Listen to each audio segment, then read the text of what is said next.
My name is Lloyd Lake, aka Tata. Longtime ex-associate and friend of Suge Marion Knight. The reason I'm making this documentary is to bring to light a lot of things that's going on that a lot of people aren't aware of. And if I don't speak on it, nobody will. I mean, some things you just gotta speak on regardless of the consequences behind them. I'm a Death Row insider. I know Timmy Rue, Trey, Bob Gotti, Lip Dog, Hen Dog RIP, Bunchy RIP. I know these guys. And they all know Suge. And they all know the same thing that I know, that something's not right there. We cannot allow this guy to keep constantly over and over beating up these artists, producers, and taking money from them. I mean, you cannot run a campaign on bullying and employ a bully as a government. And I'm listening to the same information you guys are going to see when you watch this doc and this clip that's going to play. I'm going off facts. The FBI should not employ these dangerous informants. And the same guy who wanted Little Boosie to call T.I. a rat is the biggest rat the world's ever seen. I mean, I'm not talking about almost comparable to Whitey Bulger. Why would the government even put these successful black men, these successful black entrepreneurs in these type of situations? These artists are getting beat up, bullied at the government's discretion.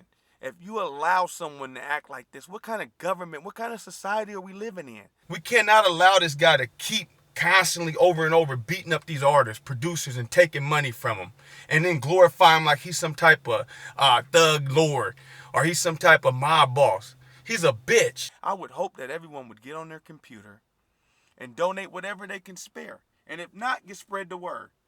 I understand that times are hard, but you also have to understand that this culture is so influential, you might be saving your kid from doing 100 years or getting killed. This is something that needs to be told.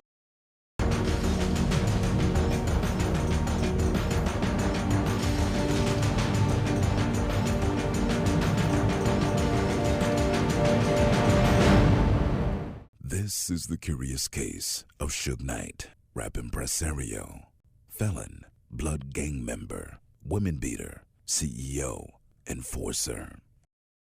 For the street guys know what I'm talking about. There's no puzzle. I mean, if you get a guy that constantly getting in trouble and never gonna come to prison, that's because he's an informant. He's a rat, a snitch, you know.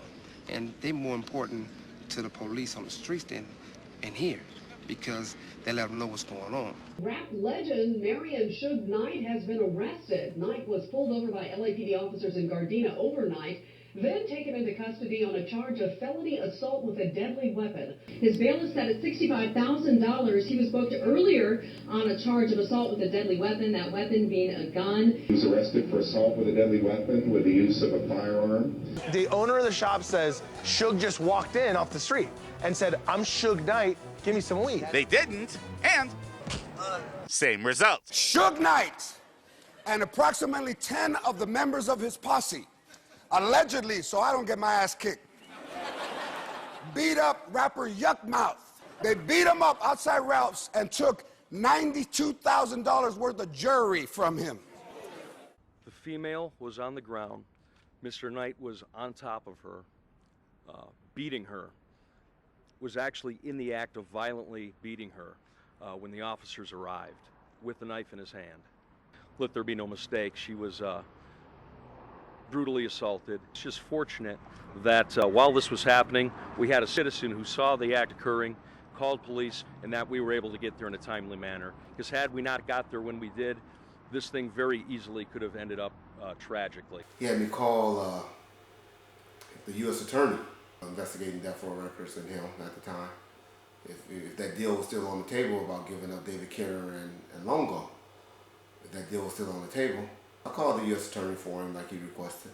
So I need the attorney on record to call me and express what Mr. Knight wanted to do. It was an attorney out of Las Vegas by the name of David Chesnoff. David Chesnoff was known, he a real gangster attorney. He was known for representing mafia figures, allegedly mafia figures and high-profile people. And he said, "Reggie, I like Suge and have a lot of respect for Suge, but one thing I don't do is represent rats." The first thing the prosecutor looks at is the arrested person's criminal history. If Knight has serious felony priors in any state, I would think that any prosecutor would prosecute him vigorously, given the fact that someone is injured and he has possession of two separate controlled substances. Each one would be a felony in and of itself. So he's got two felonies in his pocket. He's above some local guy who's caught with a small amount of a controlled substance, and the police give him a break because he turned a case for him. You see, so he is by definition, if he's given those breaks by district attorneys in various areas, then he's a high value informant. Individuals who have minimum mandatory sentences, like 10 years and 20-year minimum mandatory sentences, you know, the government doesn't have to tell them that you can cooperate. The lawyers who represent them know at some point that the only way to get below that minimum mandatory is through cooperation. Detective Kading had concluded his investigation and had named suspects that were possibly involved in the Biggie killing.